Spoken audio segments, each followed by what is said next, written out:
যে ঘটনা শেয়ার করব সেটা হচ্ছে মাজারের জিন দ্বিতীয় পর্ব। বেশি কথা না বাড়িয়ে সরাসরি ঘটনায় চলে যাচ্ছি। আমার শেয়ার করা প্রথম ঘটনা আপনার মুখে শুনে মনে হচ্ছিল ঘটনাটা জীবন্ত হয়ে গেছে। আপনাকে ঘটনা বলার পরে আমাকে অনেক সমস্যার সম্মুখীন হতে হয়। এমনকি আপনি যখন ঘটনা বলছিলেন তখনও আমার সমস্যা হয়েছে। ঘটনা শুরু করার আগে একটা প্রশ্ন করি আপনাদের। কেমন হবে যদি আপনি আপনার শরীরের মধ্যে অন্য কাউকে অনুভব করেন এবং আপনার মুখে বলা কথা আপনার না হয়? জি, অদ্ভুত না? আসুন আজকে আমরা এইরকম একটা ঘটনা শুনে আসি। সাল 2017। আমার এসএসসি পরীক্ষা শেষ করে আমার বড় ফুপু আর তার মেয়ে ইলা ছদ্মনাম আমার ফুপুর শ্বশুর বাড়িতে একটি বিয়ে উপলক্ষে গ্রামে যাই। আমি আগেই বলেছি আমি শেষবার ওই গ্রামে গিয়েছিলাম যখন আমার বয়স 8 বছর। আমাদের পৌঁছাতে 12টা বেজে যায়। তখন ওই বাসায় রান্না শেষ হতে দেরি হবে শুনে এবং আমার ব্রাশ কিনতে হবে তাই আমি এবং ইলা ঠিক করি আমরা দোকানে যাব। আমি ওই গ্রামে কিছুই চিনতাম না, তাই ইলার কাছে জানতে চাই দোকানে যেতে কতক্ষণ লাগবে। ইলা জানায় ওই গ্রামে 2টা দোকান আছে, প্রথম দোকানে যেতে 1 ঘন্টা লাগবে, অন্যটি 20 মিনিট লাগবে। আমরা 20 মিনিটে যাওয়ার পথ বেছে নেই। রাস্তাটা সোজা, দুই পাশে ঝোপঝাড়, আশেপাশে কোনো বাড়িঘর নেই এবং খুব কম মানুষই ওই রাস্তায় যাতায়াত করে। আমি আর ইলা 5 মিনিট হাঁটার পর একটা ছোট্ট ব্রিজ দেখতে পাই, যা পার হবার পর লক্ষ্য করি রাস্তার বাম পাশে একটা জায়গা জুড়ে খালি জায়গা। আমি ইলাকে প্রশ্ন করি, চারপাশে এত গাছপালা কিন্তু ওই জায়গাটা তো খালি কেন? ইলা জানায় ওইটা কবরস্থান, আর এই কবরস্থানে দাফন করা হয় অ্যাক্সিডেন্টে মারা যাওয়া মানুষগুলোকে। রাস্তার পাশের কবরটি ছিল নতুন কবর এবং জানতে পারি ওই লোকের মৃত্যু অনেক মর্মান্তিক ছিল। আমি তখন লক্ষ্য করি আমার শরীরটা ভার হয়ে যাচ্ছে। আমি ইলার সাথে রাগ হয়ে বলি, তুই আমাকে আগে বলতে পারতি এই কবরস্থানের কথা, আমাদের এই পথে আসা ঠিক হয়নি, চল ফিরে যাই। হিলা বলে, আরে ভয় পাও কেন? আমি এই পথে কত আসছি, ভয়ের কিছু নাই। তাছাড়া অন্য পথে গেলে অনেক হাঁটতে হবে, আর 5 মিনিট পর দোকান, চলো। অনিচ্ছা সত্ত্বেও হাঁটতে থাকি। অবশেষে দোকান থেকে ব্রাশ এবং চকলেট বিস্কিট কিনে বাড়ি ফেরার পথে হাঁটতে শুরু করি। ভেতরে একটা ভয় ঢুকে গিয়েছিল ওই কবরস্থানের কথাটা ভেবে। হাঁটতে হাঁটতে আমি বিস্কিট খাচ্ছিলাম এবং আমার চুল ছাড়া ছিল। খেয়াল করলাম নতুন কবরটার পাশে কালো বোরখা পরা একজন বয়স্ক মহিলা দাঁড়িয়ে আছে। দেখে মনে হচ্ছিল কারো জন্য অপেক্ষা করছে। আমরা ওই স্থানে আসার সাথে সাথে মহিলাটা আমাদের সাথে হাঁটতে শুরু করে। মনে মনে একটু সাহস পাই যে আমরা একা পথে যাচ্ছি না। আমি আর ইলা কথা বলছিলাম আর হাসছিলাম। মহিলাটি আমাদের একটু রাগান্বিত হয়ে বলে, চুপচাপ হাঁটতে থাক, কোনো কথা বলবি না। আর আমাকে বলল, তুমি আলীর মেয়ে না? আমি বললাম, জি। ইলার দাদার নাম বলে ওকে বলল, তুমি তার নাতি না? ইলা হ্যাঁ সম্মতি জানায়। আমরা তাকে প্রশ্ন করি, আপনি ইলার দাদাকে কিভাবে চেনেন? তিনি উত্তর দেন, আমি আর ওর দাদা একসাথে মসজিদে পড়তাম ছোটবেলায়। আমি তাকে আর কোনো প্রশ্ন করিনি। আমাকে উনি প্রশ্ন করেন এই পথে কোনো মিষ্টি খাবার খেতে খেতে যাচ্ছি কিনা। আমি জবাবে হাসি দিয়ে বলি, অনেক ক্ষুধা পেয়েছে, তাই পথে খাওয়া শুরু করেছি। যখন আমরা বাড়ির কাছে চলে আসি তখন উনি আমাদের বলেন, আজকে আমার জন্য বেঁচে গেলে এখন সোজা বাসায় যাও। তাকে বিদায় দিয়ে আমরা বাড়ির দিকে যাব। তখন আমার ভেতর প্রশ্ন আসে, আরে ওই মহিলা কেন বলল তার জন্য বেঁচে গেলাম? ইলা আমার দিকে তাকিয়ে বলল, উনি তোমাকে কিভাবে চিনল? তুমি যে আমাদের গ্রামে আসছো তা তো কেউ এখন পর্যন্ত জানে না। আমি এই কথা শুনে বলি, ঠিক কথা।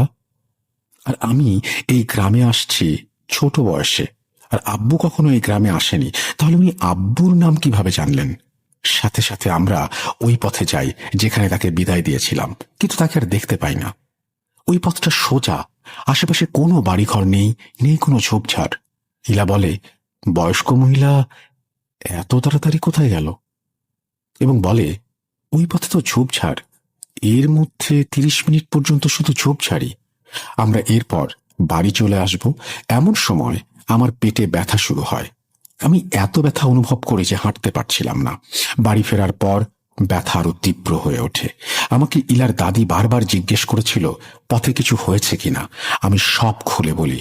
আমাকে বলে আমি যেন অতি দ্রুত পুকুর থেকে ডুব দিয়ে গোসল করে আসি।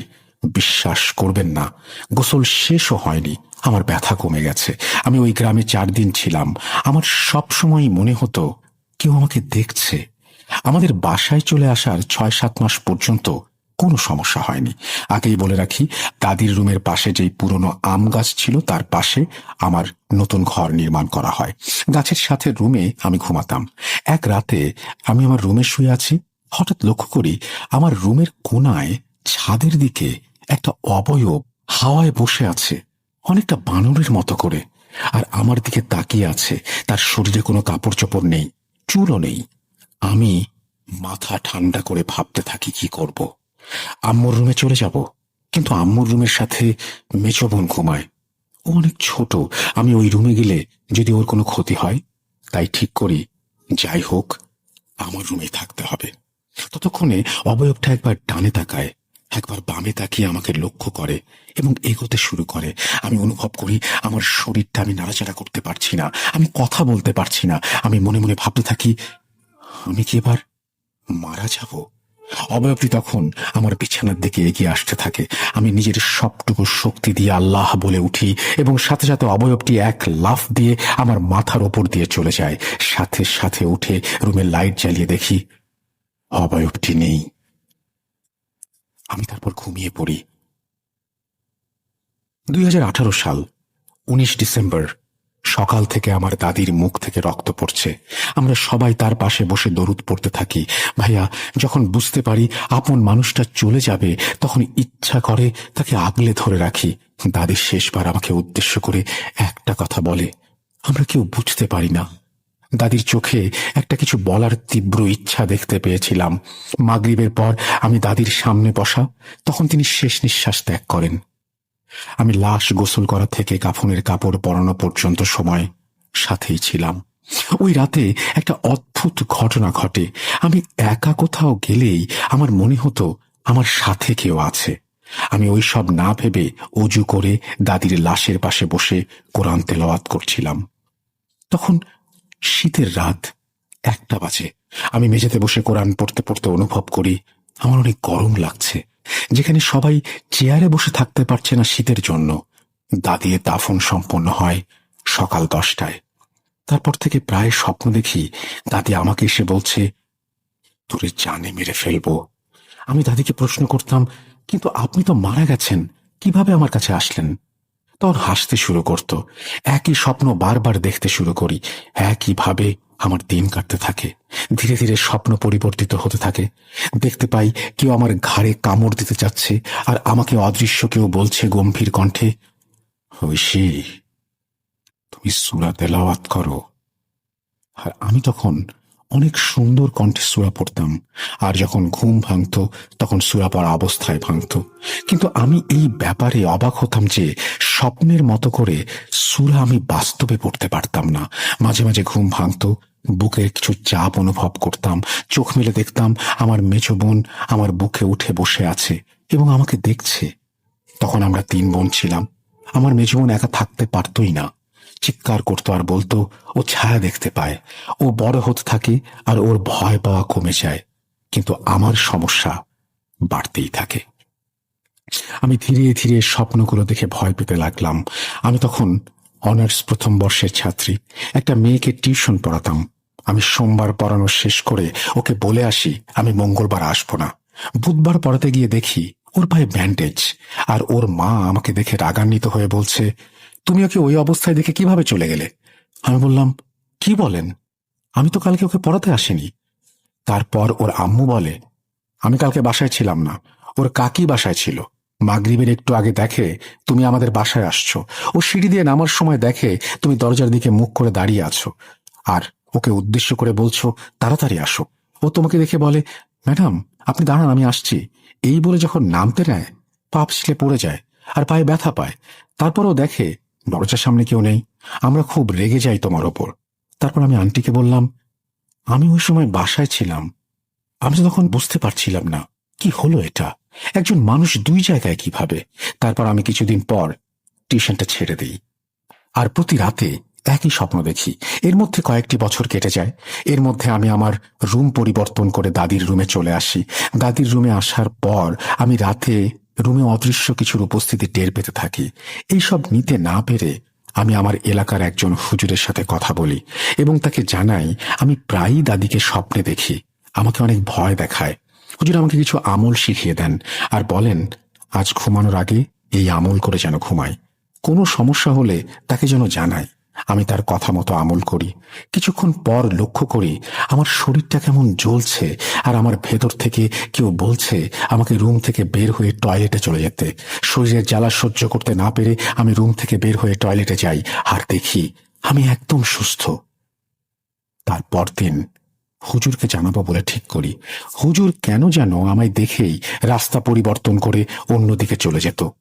আমি একদিন হুজুরকে সামনে পেয়ে যাই। আমি হুজুরকে রাতের কথা বলার পর আমাকে বলে আমি কি করব তাহলে? আমার কাজ আছে, পথ ছাড়ো। আমি হুজুরের কথায় অবাক হয়ে যাই। আমি ধীরে ধীরে বুঝতে চেষ্টা করি কি হচ্ছে আমার সাথে আর কি কি বার বাজে স্বপ্ন দেখি এবং বুঝতে পারি প্রতি রবিবার রাতে এবং বৃহস্পতিবার রাতে বাজে স্বপ্ন আসে। তারপর আমি ভাবতে শুরু করি স্বপ্নে শুনতে পাওয়া সেই কণ্ঠটা নিয়ে। দিন যেতে থাকে আর আমার স্বপ্নগুলো স্পষ্ট হতে শুরু করে।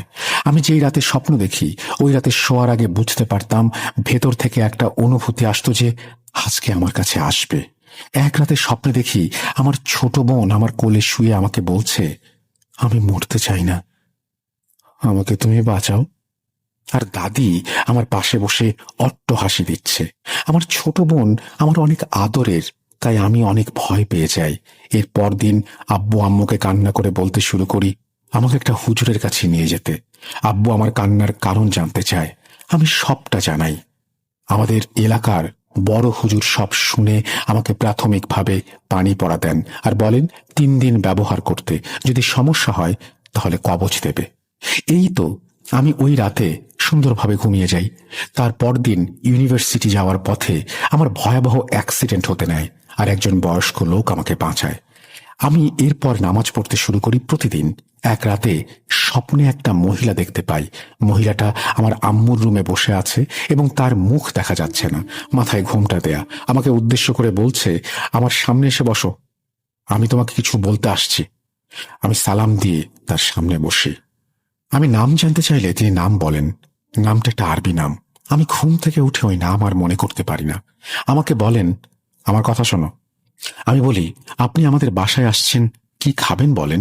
উনি জানান কিছু খাবেন না। তারপর আমি বলি আপনি কোরআন পড়েন? উনি বলেন হ্যাঁ। কত পাড়ায়? উত্তর দেন 15। আমি বলি আরে আমি তো 14 পাড়ায়। উনি বলেন ওটা চলে আসছে, আমাকে এখন যেতে হবে, সামনে অনেক বিপদ। এইটা বলার সাথে সাথে আমি অনুভব করি আমার চারপাশে অনেক জোরে বাতাস বইছে আর আমি ওই মহিলাকে দেখতে পাই না। ঘুম ভেঙে যায় আমার আর সময় দেখি রাত 3:11।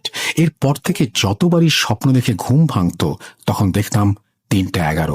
একদিন টিউশন পড়ানো শেষ করে সিঁড়ি দিয়ে নামছি, তখন মাগরিবের আজান দেবে। সিঁড়ির জায়গাটা কিছুটা অন্ধকার।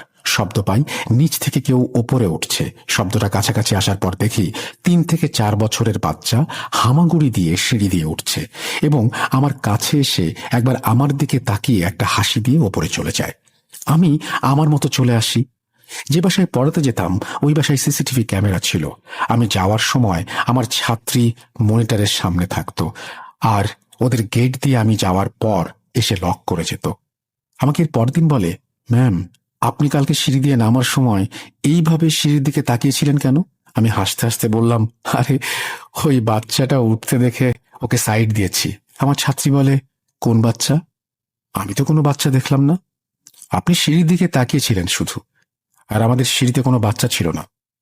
আর বাচ্চা ওই লোহার গেট খুলে ভেতরে আসবে কি করে? তখন আমিও ভাবতে থাকি ঠিকই তো, ওই গেট তো আমার খুলতে কষ্ট হয়। আর ও মনিটরের মধ্যে বাচ্চা দেখতে পেল না কেন? আমি ওকে বলি আচ্ছা এখন পড়ো। ধীরে ধীরে আমার সাথে আরো ঘটনা ঘটতে শুরু করে। রাতে 12টার পর থেকে আমার রুমে আমি জিনিসপত্র পড়ার শব্দ পেতে শুরু করি।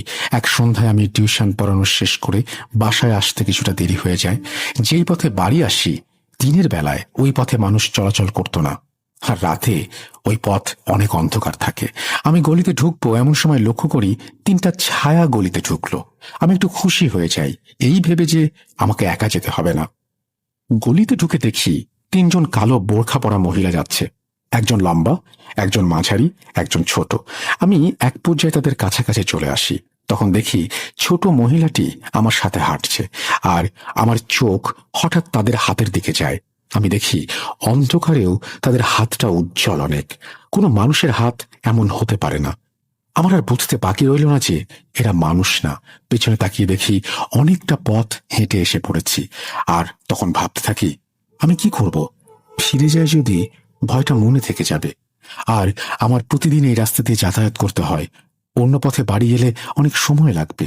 তাই ঠিক করি, যাই হোক, আমার ফিরে যাওয়া চলবে না। তখন নিজেকে সাহস দেই এই বলে যে এরাও আল্লাহর সৃষ্টি, অদৃশ্য জাতি, আর আমাদের জন্য এই পৃথিবী। তাদের সাথে দেখা হওয়া অসম্ভব কিছু না। আমি তো এদের কোনো ক্ষতি করিনি, আমাকেও তাহলে এরা কিছু করবে না। আমি অস্বস্তি বোধ করছিলাম ওই সময়, তাই তাদের আগে যাওয়ার চেষ্টা করতে শুরু করি। আমাকে কোনোভাবেই যেন যেতে দিচ্ছিল না। যতবারই চেষ্টা করি তারা সাইড দিচ্ছিল না। যখন বুঝতে পারলাম আমাকে যেতে দিচ্ছিল না, তখন আমি লক্ষ্য করি সামনে বড় এবং মেজ মহিলা কথা বলছে। আমি এত কাছাকাছি তাদের, তবুও কোনো কথা শুনতে পাচ্ছি না। আমি একটু পর দেখি তারা অন্য ভাষায় কথা বলছে। ততক্ষণে ওই গলি থেকে বের হয়ে যাব, আর আমাকে নিচ থেকে সাইড দিয়ে তারা পেছনে চলে যায়। আমি কোনো কিছু না ভেবে দ্রুত হাঁটতে থাকি। ওই সময়টুকু কিভাবে যে কেটেছে।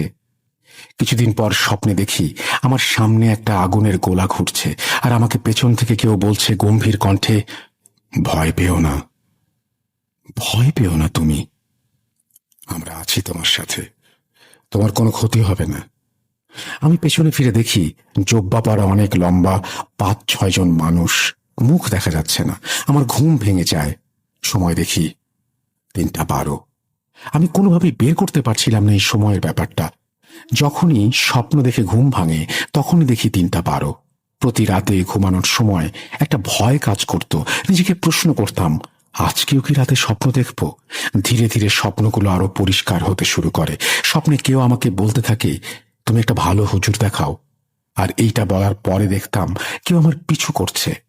আমি একটা পর্যায়ে রাত হলেই আতঙ্কে থাকা শুরু করি। একটা জিনিস খেয়াল করি, যেদিন রাতে আমি এসব স্বপ্ন দেখি, ওই রাতে আমি ঘুমানোর আগে আমার মনে হতো আজ রাতে আমার সাথে কেউ দেখা করতে আসবে। আমি রাতে 11টার দিকে আমার রুমের ছাদে কিছু পড়ার শব্দ পেতাম। ছাদে শব্দ পাওয়ার ব্যাপারটা কেন উল্লেখ করছি কিছুক্ষণ পর বুঝতে পারবেন। 2023 সাল, সেপ্টেম্বর মাস। আমাদের এলাকায় রাস্তায় পানি জমে থাকায় আমাদের অন্য রাস্তা দিয়ে বাড়ি যেতে হতো। ছোট থেকে শুনতাম ওই পথে একা যেতে মানা। আমার টিউশন শেষ করতে প্রায়ই দেরি হতো। রাতে ওই পথ একদম অন্ধকার থাকতো, আর ওই পথটা অনেক ছোট। ড্রেন লাইনের ওপর দিয়ে হেঁটে আসতে হতো। আমি যখনই আসতাম মনে হতো পেছনে কেউ আছে। যত দিন যাচ্ছিল আমার জন্য ওই পথটা আরো ভয়ঙ্কর হয়ে উঠছিল। আমি অনুভব করতাম কেউ আমার ঘাড়ে নিঃশ্বাস ফেলছে। আমার অনেক ভয় কাজ করত। আমি আস্তে আস্তে কেমন যেন হয়ে যেতে লাগলাম। রাতে মাথা কেমন যেন করত, ভারী হয়ে উঠত। আর তখন মনে হতো আমার রুমের দক্ষিণ দিকে জানালার বাইরে অন্ধকারে কেউ দাঁড়িয়ে আছে। কিছুক্ষণ পর অনেক রাগ উঠত। আমি কাউকে সহ্য করতে পারতাম না। রাগ তখনই কমতো যখন আমি খারাপ ব্যবহার করতাম বাড়ির মানুষদের সাথে। আমার একজনের সাথে সম্পর্ক আছে। রাগ উঠলে তাকে অনেক আজে বাজে কথা বলতাম। মন চাইতো তাকে মেরে ফেলি, আর বলতাম আমাকে একা থাকতে দিতে। 30-40 মিনিট পর আমার মাথা হালকা হয়ে যেত, আর আমার রাগ কমে যেত।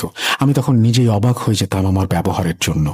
রাতে ঘুমাতে পারতাম না, মনে হতো রুমে কেউ আছে। ফজরের নামাজের পর ঘুমাতে পারতাম। এমন না যে ঘুম আসতো না, চোখে অনেক ঘুম থাকতো, কিন্তু আমি চোখ বন্ধ করতে পারতাম না। অস্বস্তি হতো মাথায়। এমন করতে করতে 1 মাস চলে যায়।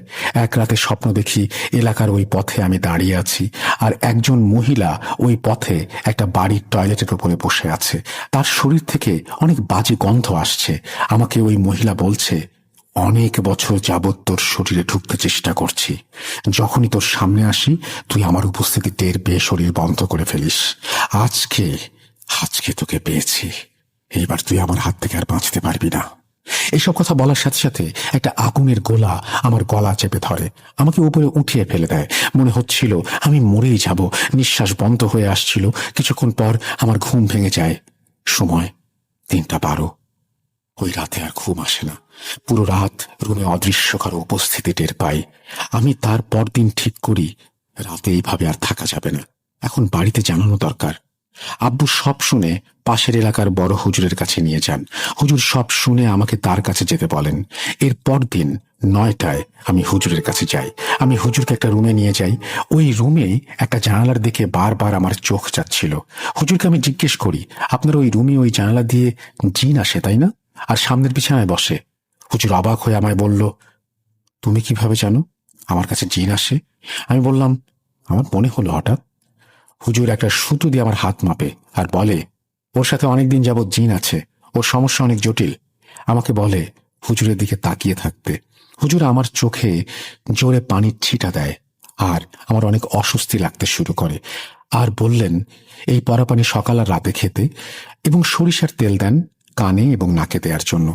আব্বুকে বলেন কালকে একটা তাবিজ দেব, পাক অবস্থায় শরীরে পড়বে। আব্বু পরদিন তাবিজ নিয়ে আসেন। আমার শরীর পাক না থাকায় তাবিজ পড়তে পারছিলাম না। যখনই ভাবতাম আজকে তাবিজ পড়ব, গোসলের সময় দেখতাম আমার শরীর অসুস্থ। আমার বুঝতে দেরি হলো না যে এইসব আর কিছুই না, এইগুলো বাধা, যেন তাবিজ পড়তে না পারি।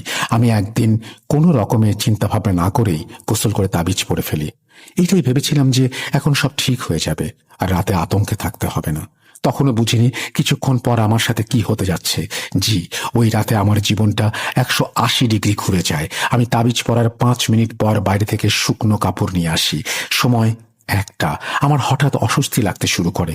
আম্মু পানি খেতে দেয়। পানিটা মুখে দিয়ে আর গিলতে পারিনি, বিচ্ছিরি পচা গন্ধ। আম্মু বলে শুয়ে পড়তে। শুয়ে আছি, হঠাৎ অনুভব করি আমার গলায় তাবিজ পরা ওই জায়গাটা জ্বালা করছে। আমি আম্মুকে বলি দ্রুত জমজম কূপের পানি নিয়ে আসতে। আম্মু বুঝতে পারেন না কি হচ্ছে। আম্মু রুম থেকে বের হয়ে যান পানি আনার জন্য। আমি অনুভব করি আমার পা থেকে কিছু একটা উঠছে, আমার সাথে সাথে কোমর পর্যন্ত চলে এসছে। মনে হচ্ছিল তরল জাতীয় পদার্থ আমার শরীরে তীব্র জ্বালা হচ্ছে। আম্মু আমার চিৎকার শুনে দৌড়ে আসে, দেখে আমার পা অস্বাভাবিকভাবে কাঁপছে। আম্মু আমাকে বলে কি হয়েছে? আমি বলি শরীরে কিছু একটা আসছে। আম্মু ভয়ে আমার পা ধরে কাঁপা বন্ধ করার জন্য। আমি অনুভব করি আমার হাত দুটো জ্বালা করছে। হাতের দিকে তাকিয়ে দেখি হাতের রগগুলো মনে হচ্ছে ছিঁড়ে যাবে। আম্মু ভয়ে চিৎকার করতে থাকে। আমি তখন নিঃশ্বাস নিতে পারছিলাম না, অনেক কষ্ট হচ্ছিল। আমার ভয় একটাই ছিল, ছোট 2টা বোন বাসায়, শরীরে আসলে ওরা অনেক ভয় পাবে, আর আম্মু এসবে অনেক ভয় পায়। শরীরে আসলে কি করতে হয় তাও আম্মু জানে না। আমি বলি আব্বুকে তাড়াতাড়ি বাসায় আসতে বলো, আর আমার মেজ বোনকে বলি তাড়াতাড়ি অজু করে আল্লাহর 99টা নাম পড়তে। কোনোভাবেই মাথায় জ্বালা আসতে দেয়া যাবে না। এত কষ্ট হচ্ছিল আমার, মনে হচ্ছিল আমার প্রতিটি কোষ ছিঁড়ে যাচ্ছে। আপনি হয়তো অনেক ঘটনায় জেনেছেন জিন শরীরে আসে, কিন্তু ওই ব্যক্তি সেই কারণে তার শরীরে কতটা কষ্ট সহ্য করে তা আজকে জানবেন। আমি ওই অবস্থায় নিজের সর্বস্ব দিয়ে চেষ্টা করছিলাম নিজের শরীরে থাকার। আমার মেজ বোনের বয়স 8 বছর। ও আমার কান্না দেখে ভয় পাওয়া সত্ত্বেও আল্লাহর নাম নিচ্ছিল দ্রুত। আমি দেখি আমার মুখের ডান পাশও জ্বালা করছে, আমার মুখের রগগুলো ফুলে উঠছে, আর শরীরের অর্ধেক অংশ অনুভব করতে পারছি না। আমি চিৎকার করে বলি তাড়াতাড়ি আল্লাহর নামে ফু দে। আম্মু আব্বুকে ফোন দিয়ে বলে বাসায় আসতে। হুজুর তখন কাজে দূরে থাকায় আব্বুকে বলে মাগরিবের সময় পর্যন্ত অপেক্ষা করতে। আমার অবস্থা আরো খারাপ হতে থাকে, জ্বালা আরো তীব্র রূপ ধারণ করে। আব্বু হুজুরকে আমার অবস্থা জানিয়ে বলে ওর পক্ষে মাগরিব পর্যন্ত অপেক্ষা করা অসম্ভব। হুজুর বলেন তাবিজ খুলে ফেলতে। তাবিজ খোলার 5 মিনিটের মধ্যে আমি সুস্থ হতে শুরু করি। আব্বু ততক্ষণে বাড়ি চলে আসে। আমি ওই সময়টা কিভাবে সহ্য করেছি বলতে পারবো না। আমাকে দুপুরে খাবার খেতে দেয়। খাবার মুখে দিয়ে আমার পচা গন্ধ নাকে আসে। আমি আর কোনো খাবার মুখে দিতে পারিনি। হুজুর কাজের জন্য মাগরিবের পর আসতে পারে না, এশার পরে আসবেন বলে জানান। আমার মাগরিবের এবং এশার নামাজ পড়তে অনেক কষ্ট হচ্ছিল। নামাজ শেষে অজু করে নেই, কারণ হুজুর জানান আমাকে নিয়ে আসনে বসবেন। বেসিন আমাদের বারান্দায় ছিল। আমি অজু করছি, এমন সময় শুনতে পাই গম্ভীর কণ্ঠে কোনো পুরুষ আমাকে হেই বলে ডাক দিয়েছে বাইরে থেকে। যেখান থেকে ডাক আসছে ওইখানে ঝোপঝাড়, আর ওইখানে কারো থাকা সম্ভব না। আমি সাহস পাই না ওইখানে দাঁড়ানোর। আমি আম্মুর রুমে চলে যাই আর আম্মুকে বলি হুজুর আসা পর্যন্ত কেউ আমার রুমে বা টয়লেটে যাবে না, এমনকি বেসিনটাও এড়িয়ে যেতে। হুজুর আসে এবং আমার মুখে সবটুকু শোনে, আমাদের বাড়ি ঘুরে ঘুরে দেখে জানায় এই বাড়িতে সমস্যা আছে। আমাকে নিয়ে আম্মুর বিছানার উপরে বসে আর আম্মুকে বলে রুম থেকে বের হয়ে যেতে। যাই হোক, এই রুমে হুজুর না ডাকা পর্যন্ত কেউ যেন না আসে। আব্বুকে আমার সামনে বসতে বলে এবং আমাকে পশ্চিম দিকে মুখ করে বসায়। লাইট অফ করে দেয়। বাইরের হালকা আলো রুমে আসছিল। হুজুর পকেটে হাত দিয়ে কাগজে মোড়ানো একটা কিছু বের করে আমার হাতের মুঠোয় ধরতে বলে আর আমার হাতের কনিষ্ঠ আঙুলে মোচড় দিয়ে বলে এই রোগীর শরীরে কোনো জিন থাকলে উপস্থিত হন। কয়েকবার ডাকার পর আমি অনুভব করি আমার বুকের মাঝে চিনচিন করে উঠল আর আমার হাত কাঁপতে শুরু করলো। আমি নিঃশ্বাস নিতে পারছিলাম না। অনুভব করলাম আমার পেছনে কেউ আছে এবং পেছনে সব লণ্ডভণ্ড হয়ে যাচ্ছে। আমার কণ্ঠ পরিবর্তিত হতে শুরু করে। আমি পুরুষ কণ্ঠে জোরে জোরে নিঃশ্বাস নিচ্ছি। আমি কিছুই বুঝতে পারছিলাম না। আমি আব্বুকে বলি আমার শরীরের মধ্যে অন্য কাউকে আমি অনুভব করছি। আমার মনে হচ্ছিল আমি এখন অনেক শক্তিশালী। তারপর খেয়াল করি আমার যেই আঙুলে মোচড় দিয়েছে হুজুর, ওই আঙুলে তীব্র ব্যথা হচ্ছে। আমি জোরে জোরে নিঃশ্বাস নিতে শুরু করি আর কান্না করছিলাম পুরুষ কণ্ঠে। আমার আব্বু হুজুরকে বলে, হুজুর, আমার মেয়ে, ওর শরীরের মধ্যেটা কে? হুজুর আমার কানে আজান দেয়। আমি আজান শুনে আরো জোরে চিৎকার দিয়ে উঠি। হুজুর আমার আঙুল ছেড়ে দেয় আর ধমক দিয়ে বলল, এভাবে কান্না করলে কি জিন আসবে? বললাম, হুজুর, এতক্ষণ যা হয়েছে তা আমি কিছু করিনি। আমার শরীর আমার কন্ট্রোলে নেই। আর আপনি আবার জানার চেষ্টা করুন। এভাবে অর্ধেক ছেড়ে দেওয়া ঠিক হবে না। আমাকে স্বপ্নে বলেছিল অনেকদিন যাবৎ আমার শরীরের মধ্যে আসতে চাচ্ছে। আপনার কি মনে হয় না শরীরে আসার পথটা জিনকে দেখিয়ে দেওয়া হচ্ছে না?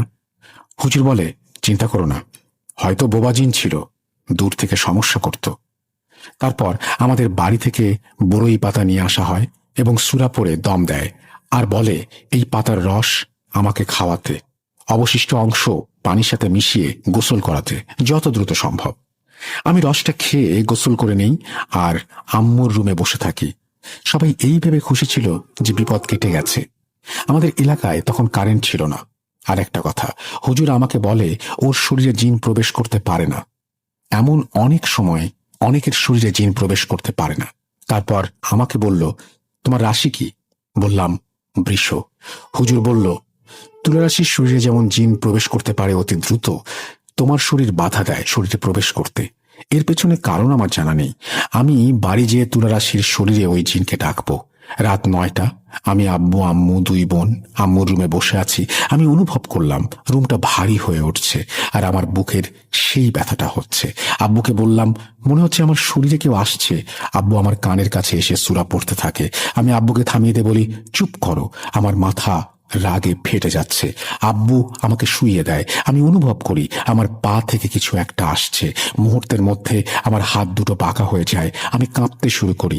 তারপর মুখ থেকে পুরুষ কণ্ঠে হুঙ্কার বেরিয়ে আসে। আম্মু, ছোট বোন 2টা ভয়ে চিৎকার করতে থাকে। আমি নিজে ওই হুঙ্কার শুনে ভয় পেয়ে যাই।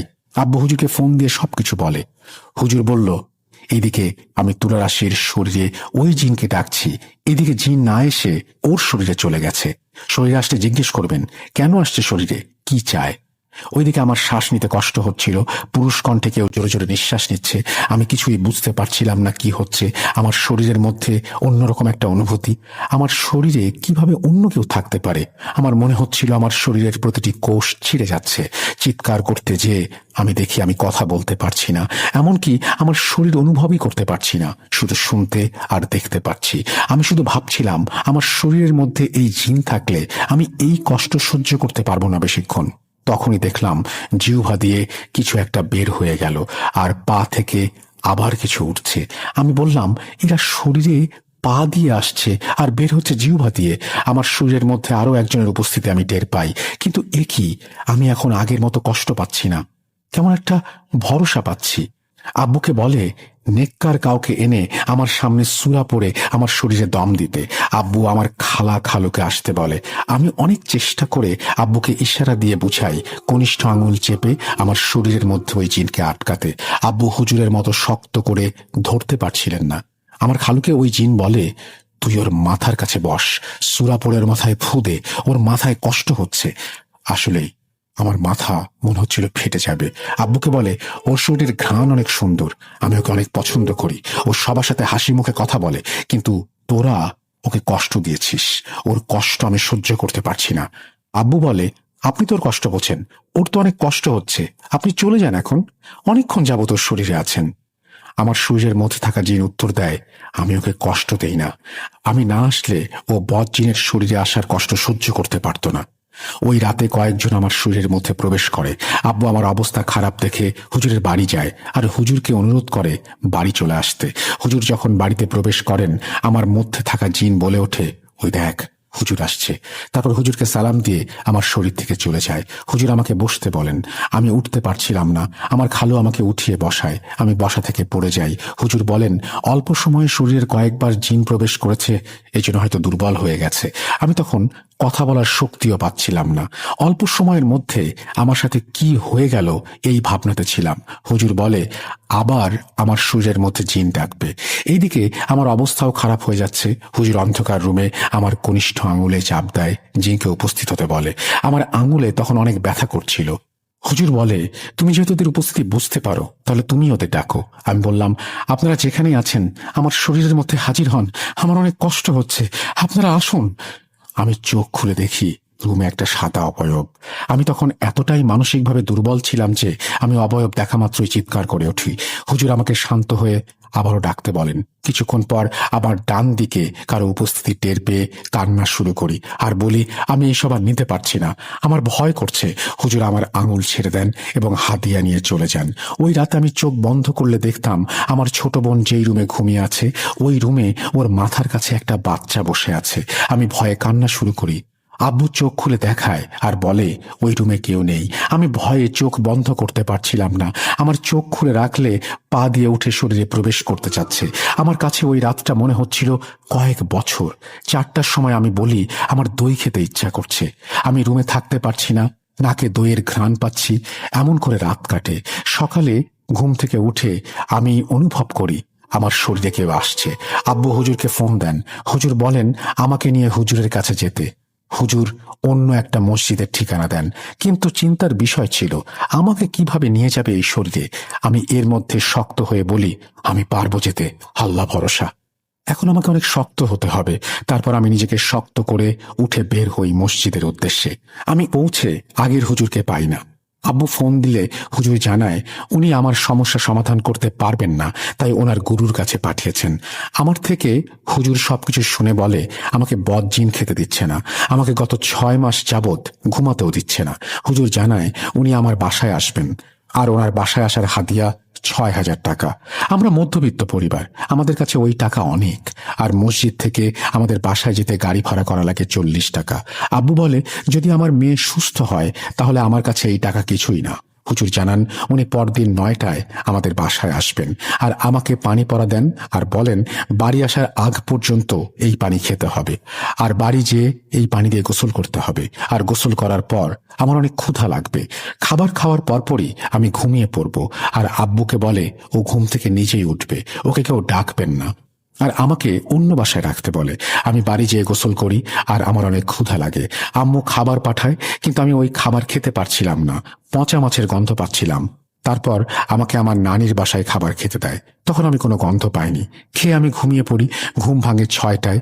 উঠে বসে আছি, হঠাৎ লক্ষ্য করি খুব সুন্দর একটা মিষ্টি গন্ধ পাচ্ছি। এমন মনে হচ্ছিল কেউ আমার নাকের কাছে আতর ধরে রেখেছে। আমি অনুভব করতে শুরু করি কেউ আমার পাশে আছে। এইভাবে একদিন চলে যায়। তারপর দিন হুজুর আসে, আমাকে আমাদের বাসায় নিয়ে যায়। হুজুর জানায় উনি জিনকে হাজির করবেন এখন। আমি একটু ভয় পাচ্ছিলাম, কারণ আমার কনিষ্ঠ আঙুল ফুলে গিয়েছিল অনেক। ওই হুজুর আমার সামনে সূরা জিন, সূরা ইয়াসিন, সূরা মুলক, আয়াতুল কুরসি ও 3 কুল পড়েন, কিন্তু জিন হাজির হয় না। আমি হুজুরকে বলি আশেপাশে কোনো কিছু অনুভব করতে পারছি না, বরং আমি অনুভব করছি তারা অনেক দূরে আছে। হুজুর আমাকে বলেন, তোমার ক্ষতি করছে কেউ। জানান আমার উপরে কালো জাদুও করা হয়েছে। আমি জানতে পারি আমার পরিচিত কেউ একজন এই কাজ করেছে, এটা প্রকাশ করা যাবে না। আমার কালো জাদু কাটানো হয় আর পড়া পানি দিয়ে যায় আর বলে 7 দিনের মধ্যে সমস্যা দূর হলে বুঝবেন সমস্যা কেটে গেছে। 5 দিন পর্যন্ত আমি ভালো ছিলাম। আমাকে ওই দিন যে শরীর বন্ধের তাবিজ দিয়ে যান আর কোবরে পড়তে বলেন, 7 দিন আমাকে একা রাখতে নিষেধ করেন, 7 দিন পর্যন্ত পুরো রাত আব্বু আমার সামনে বসে থাকতেন। আব্বু যদি কখনো ঘুমিয়ে যেতেন, সাথে সাথে আমার ঘুম ভেঙে যেত পচা মাছের গন্ধে। একবার আম্মু ঘুম থেকে উঠে চিৎকার করে বলতে থাকে বিছানা নড়ছে, তারপর বিছানা মনে হচ্ছিল কেউ উপরে তুলে ফেলছে। আমাদের ওই দিনগুলো যে কিভাবে কেটেছে বোঝাতে পারবো না। সারা রাত আতঙ্ক নিয়ে থাকতাম। 5ম দিন রাত 8টা, ইশার নামাজ পড়ে আমি রুমে শুয়ে আছি। হঠাৎ লক্ষ্য করি আমার রুমের একটা জায়গা থেকে কেউ আমাকে দেখছে। প্রথমে এড়িয়ে যাই, কিছুক্ষণ পর লক্ষ্য করি আমার শরীরটা আবার কাঁপছে, পা দিয়ে কিছু একটা উঠে আসছে।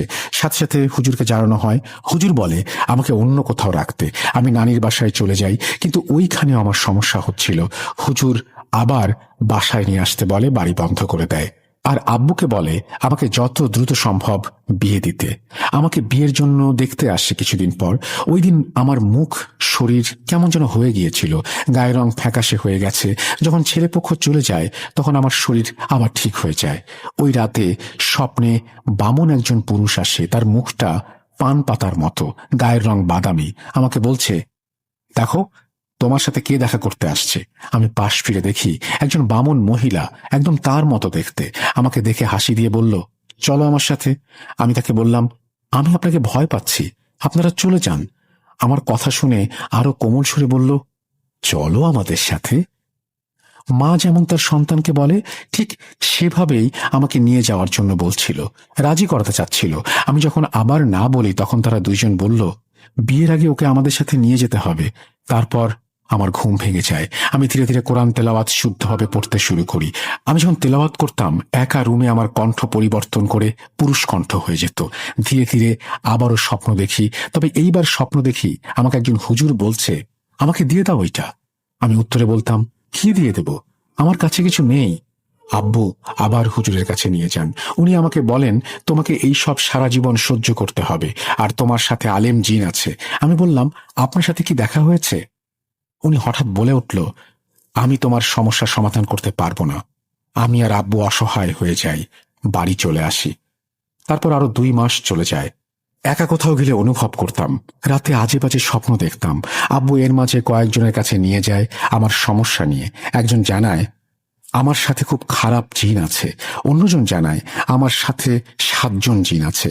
তারা 12 থেকে 14,000 টাকা চায়। আমার পক্ষে এত টাকা দেয়া কোনোভাবেই সম্ভব ছিল না। আব্বু অনেক অনুরোধ করেছিল, এই বলে যে আমার মেয়েকে বাঁচান, আমি টাকার জোগাড় করে দিয়ে দেব আপনাদের, কিন্তু তারা টাকা আগে চায়। আর এই সব শুনে আব্বুকে বলি, এই সব মানুষের কাছে কোনো অনুরোধ করবা না। আল্লাহ আমাকে সুস্থ করতে চাইলে উনিই সমাধান দেবেন।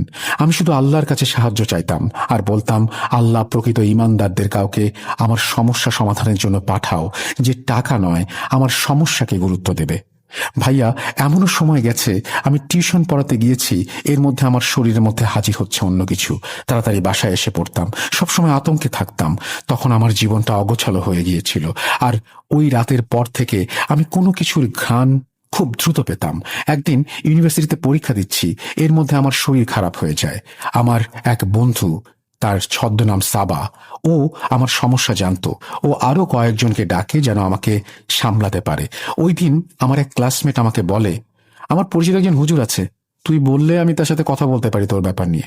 আমি সম্মতি জানাই আর বলি, চিকিৎসা অবশ্যই ইসলাম অনুযায়ী হতে হবে, আমি কোনো কুফরিতে শরিক হব না। ওই হুজুরের কাছে 3 দিন যায়, কিন্তু 3 দিনই হুজুর তাকে ফেরত পাঠিয়ে দেয়। 4র্থ দিন হুজুর ওর মুখ থেকে সব শুনে বলে, আমি কিভাবে বিশ্বাস করব যে তুমি তোমার বন্ধুর জন্য আসছো। তারপর আমি পুরো সমস্যা ভয়েসের মাধ্যমে হুজুরকে বলি। হুজুর বলে, এই সমস্যা খুব খারাপ, এই রোগীর চিকিৎসা করলে হুজুরদের অনেক সমস্যার সম্মুখীন হতে হবে, এমনকি প্রাণের ঝুঁকিও আছে। হুজুর আমাকে ফোন দিতে বলে। আমি ফোন দিলে হুজুর আমাকে বলেন, দেখো তোমার সমস্যা জটিল আর আমি অনেক ব্যস্ত, তুমি অন্য কারো কাছে যাও। আমি হুজুরকে বললাম, হুজুর আমি কয়েক মাস যাবৎ চিকিৎসা বন্ধ রেখেছি, আমাদের আর্থিক অবস্থা খারাপ থাকায় আমার পক্ষে চিকিৎসা চালানো সম্ভব না। আগের হুজুর 14,000 টাকা নিয়েছে, কোনো সমাধান করতে পারেনি। শেষ পর্যায়ে জানিয়েছে আমার চিকিৎসা করতে পারবে না। আপনাকে আল্লাহ তাআলা কালামের শিক্ষা দিয়েছেন, যদি ওই শিক্ষা থেকে আমার উপকার হয় আমি সব সময় আপনার জন্য দোয়া করব, আর আপনার হাদিয়া যেভাবেই হোক আমি দিয়ে দেব। হুজুর আমাকে বলেন পরদিন উনি ফোন দেবেন, 1 ঘন্টার মধ্যে আমাকে তার মাদ্রাসায় যেতে হবে। আমাকে এইটাও বলেন যে মাদ্রাসায় 50% মানুষের সন্তান আর বাকিরা অদৃশ্য জাতির সন্তান। আমি পরদিন মাদ্রাসায় যেয়ে পৌঁছাই 3টার দিকে, কিন্তু আমি কোনোভাবেই মাদ্রাসায় প্রবেশ করতে পারছিলাম না। আমার শরীরের মধ্যে অনেক অস্বস্তি হচ্ছিল। আমি অনেক চেষ্টার পর মাদ্রাসায় প্রবেশ করতে পারি। হুজুরের রুমের পাশে বড় পুরাতন একটা বেল গাছ। আমি বসে থেকে অপেক্ষা করছিলাম। এমন সময় আমার হঠাৎ কি যেন একটা হয়ে যায়। আমি এক নজরে ওই গাছের দিকে তাকিয়ে আছি আর আব্বুকে বলছিলাম, এই গাছে কেউ আছে, আমি অনুভব করতে পারছি। ততক্ষণে হুজুর চলে আসেন, আমাকে আব্বুর পেছনে বসতে বলেন আর আমার মুখে আবারও ঘটনা শোনেন। তারপর আমাকে একটা কবজ দিয়ে বলেন, এই কবজ দিয়ে আমার রুম বন্ধ করতে হবে। আমাকে কিছু আয়াত পড়ে শোনান। আমি তখন হুজুরকে বলি, এইগুলো আমি পড়ি। হুজুর আমাকে সামনে এসে বসতে বলেন। তারপর আমাকে আরো কিছু আয়াত বলেন। আমি সবগুলো আয়াত কোন সূরার আয়াত তা বলে দেই। হুজুর আব্বুকে বলেন, আপনার মেয়ে তো এইসব অনেক জানে, আমিও চিকিৎসা করব। আমাকে একটা কবজ দেয় আর বলে এটা গলায় পরবা, আর বললেন চীনামাটির থালায় কিছু আয়াত লিখে ওই লেখায় পানি দিয়ে 7 দিন খেতে হবে ফজরের নামাজের পর। তোমার সাথে থাকা জিন তোমার শরীরের সাথে মিশে আছে। এরপর আমি চলে আসি মাদ্রাসা থেকে। মাদ্রাসা থেকে বের হবার সময় আমার অনেক বুক ব্যথা করে। আব্বু ফোন দিয়ে হুজুরকে জানায়, উনি যত দ্রুত সম্ভব বাড়ি পৌঁছাতে বলেন আর কবচটা পরিধান করতে বলেন। আমি বাসায় এসে হুজুরের নির্দেশ মতো আমার রুম বন্ধ করি, কবচটা পরিধান করি, আর সাথে সাথেই আমার শরীরের মধ্যে অস্বস্তি শুরু হয়। মনে হচ্ছিল পেটের মধ্যে কিছু একটা হচ্ছে। আমি হুজুরকে জানাই। আজ হুজুর বলেন, আলহামদুলিল্লাহ। কোনো কবচ পরার পর যদি দেখো অস্বস্তি হচ্ছে আর কিছুক্ষণ পর ঠিক হয়ে গেছে, তাহলে বুঝবে শরীরের জিন টিকে থাকতে পারেনি। আর জানায় আজকে রাতে সমস্যা হতে পারে। আমি এভাবেই মানসিক প্রস্তুতি নিয়েছিলাম। আমাকে রাতে বিছানা বন্ধ করে শুয়ে পড়তে বলে। আমি বন্ধ করছি, এমন সময় আমার মেজো বোন শুয়েছিল, ওর জন্য আমি বন্ধ করতে পারছিলাম না। আমার কি যেন হয়, আমি এক হাতে ওর 2 পা ধরে উপরে উঠিয়ে ফেলি আর জোরে জোরে নিঃশ্বাস নিতে শুরু করি আর বিছানা বন্ধ করি। ওকে আমি যেভাবে উঠিয়েছি আমার পক্ষে এটা পুরোটা করা অসম্ভব। রাত তখন 12টা। আমার বিছানার পাশে জানালার বাইরে কেউ নখ দিয়ে আঁচড় কাটছে। ওই স্থানের পাশে আমার খালার বাসা। ওইখানে যাওয়ার কোনো রাস্তা নেই। কিছুক্ষণ এমন আঁচড়ের শব্দ হয়, তারপর সব শান্ত হয়ে যায়। পরদিন হুজুর জানান উনি আমাদের বাসায় আসবেন, আর শর্ত একটাই, ওনাকে নিয়ে এবং দিয়ে আসতে হবে। আব্বু ওনাকে নিয়ে আসেন। উনি বাড়িতে এসেই বলেন, এই বাসায় ইবাদত করার জন্য খুব ভালো, আর এই বাসায় ভালো কোনো জিন আছে। উনি আমাদের বাড়ি বন্ধ করে দেন। আমাকে আরো একটি কবচ দিয়ে বলেন, এই কবচ অনেক শক্তিশালী, আর এই কবচ জিনেরা রোগীদের শরীরে থাকতে দেয় না, তারা নষ্ট করে ফেলে, তাই খুব সাবধানে চলাচল করতে হবে। রাত 8টা তখন। হুজুর বলেন, আমি একাই যাব। আব্বু বলেন, আপনি তো শর্ত দিয়েছিলেন, আপনাকে দিয়ে আসতে হবে। হুজুর বলেন, আমি যেতে পারবো। উনি আরো বলেন, ঐশীর নানা নেই, তাই এখন থেকে আমাকে নানা ডাকবে। আমি ওর চিকিৎসার জন্য কোনো খরচ নেব না। আগের হুজুর আপনাদের সাথে যা করেছে তাতে আমি লজ্জিত। আল্লাহর কালাম দিয়ে মানুষকে উপকার করবে, তাতে তারা 14,000 টাকা নেবে? এ তো ডাকাতি। আর ঐশীর আল্লাহর কালাম ভালোই জানা আছে, ওর চিকিৎসায় অত ঝামেলা হতো না। উনি বিদায় নিয়ে চলে যান আর আব্বুকে বলেন আজকে রাত্রে বাড়ি থেকে বের হবেন না। ওই রাতে কোনো সমস্যার সম্মুখীন হয়নি। হুজুর আমাকে সকাল 7টায় ফোন দিয়ে জিজ্ঞেস করেন রাতে কোনো সমস্যা হয়েছিল কিনা। আমি বললাম না। হুজুর বলেন, কালকে তোমাদের বাড়ি থেকে ওই জিন আমার পিছু নেয়। রাতে শোয়ার পর ওই জিন আমার কাছে এসে দেখা দেয় আর বলে, আসসালামু আলাইকুম, আপনি ওদের বাড়িতে কেন গেলেন? আপনি কি করে আসছেন? আমি কেন ঐশীকে দেখতে পাচ্ছি না? ওদের বাড়ির চারপাশে দেয়াল কেন? হুজুর বলেন, কই দেয়াল? আমি তো ওই বাসা থেকে আসলাম, কোনো দেয়াল দেখলাম না। জিন বলে, ওই বাড়ি বন্ধ করে আসছেন। আমি ঐশীকে প্রতি রাতে দেখি, ওকে আমার ভালো লাগে। আমি ওকে না দেখলে আমার খুব কষ্ট হয়। আপনি বাঁধ খুলে দেন। হুজুর বলেন, কখনো না। তুমি দিনের পর দিন ওর ক্ষতি করেছ। জিন বলে, আমি ওর কোনো ক্ষতি করি নাই, ওকে আমি বাঁচিয়ে রেখেছি বদজিনের হাত থেকে। হুজুরের সাথে ওই রাতে অনেক কথা কাটাকাটি হয়। হুজুরকে এক পর্যায়ে বলে, আপনি যদি ওর চিকিৎসা করেন তাহলে আমি আপনার ক্ষতি করব। হুজুর বলেন, তুমি আমার ক্ষতি করার চেষ্টা করো আর আমিও ঐশীকে সুস্থ করার চেষ্টা করি, দেখি কে সফল হয়। হুজুর আমাকে জানান আলেম জিন অনেক ভদ্র। আমি এত জিন দেখেছি কিন্তু এত ভদ্র জিন দেখি নাই। ওই জিন আমাকে অনুরোধ করেছিল যেন তোমাকে দূর থেকেও দেখতে পায়। তখন আমি বললাম, উনি কি চায়? তখন সে বলে, সে তোমাকে পছন্দ করে, তোমার সাথে থাকতে চায়, কিন্তু ওকে তোমার সাথে থাকতে দেয়া যাবে না। ও নয়তো তোমাকে বিয়ে করতে দেবে না। আর আমাকে জানায় বদ জিন অনেক বড় ক্ষতি করেছে। এই কথা কোনোভাবেই আব্বু আম্মুকে না জানাতে তারা কষ্ট পাবে। আমি তখন অনেক ভেঙে পড়েছিলাম। আমি ফোন কেটে দেই। আমি এরপরে জানতে পারি আমার বন্ধু সাবা আর আমার ক্লাসমেট যে হুজুরের কাছে নিয়ে গিয়েছিল, তাদের স্বপ্নের মধ্যে এসে তারা তাদের বলে গেছে আমার থেকে দূরে থাকতে। আমার ওই ক্লাসমেট এখনো আমার থেকে দূরে থাকে, কিন্তু সাবা আমাকে বলেছিল যত কিছুই হোক আমার থেকে সে দূরে থাকবে না। ও আমাকে মানসিকভাবে অনেক সাহস দিয়েছে। আমার এখনো অনেক বাজে স্বপ্ন হয়। রাতে টয়লেটে গেলে আমি হাঁটার শব্দ পাই। এখন স্বপ্নে জিনদের আমি দেখতে পাই তাদের আসল রূপে। এখন আর ভয় নাই, ভয় কাজ করে না। একটা স্বপ্ন তুলে ধরছি। স্বপ্নে আমি একদিন দেখি একটা জিন এসছে, আমাকে উদ্দেশ্য করে বলে আজকে তোকে শেষ করব। এই বলে অনেক দূর থেকে সে বানরের মতো লাফ দিয়ে আমার সামনে আসে। আমি তাকে বলি, খবরদার আমার সামনে আসবেন না, আমার সাথে আলেম জিন আছে, উনি আপনাকে ছাড়বেন না। জিনটা অট্টহাসি দিয়ে বলে, তুই এখন একা, তোর সাথে কেউ নেই। আমি অনেক ভয় পেয়ে যাই। আমি তখন আমার তাবিজ দেখিয়ে বলি, আমার কাছে তাবিজ আছে, আপনি আমার কিছুই করতে পারবেন না। তখন এক লাফে এসে সে আমার গলায় চাপ দিয়ে ধরে এবং আমার ডান হাত মোচড় দেয়। আমি ব্যথা অনুভব করছিলাম অনেক। মনে হচ্ছিল আমার হাত ভেঙে ফেলবে। তারপর আমার ডান পায়ের ওপর দিয়ে আমার পা ভাঙতে চেষ্টা করছিল। জিনিসগুলো স্বপ্নে হলেও ব্যথা আমি সমস্ত শরীরে অনুভব করি। তখন আমার মনে পড়ে আমি তো ঘুমিয়েছিলাম, তার মানে এটা স্বপ্নে হচ্ছে। আমার ঘুম কেন ভাঙছে না? আমি তখন কোনো উপায় না পেয়ে আর রহমান পড়তে শুরু করি, কারণ ওই সূরাটা আমি 10 আয়াত পর্যন্ত মুখস্থ পারতাম। আর সাথে সাথে এক লাফে আমার থেকে কেউ একজন দূরে সরে যায় আর বানরের মতো আমার সামনে ঘুরতে থাকে। অট্টহাসি দিয়ে বলতে থাকে, 10 আয়াত পর কি করবি? আমার হাত থেকে বাঁচবি না।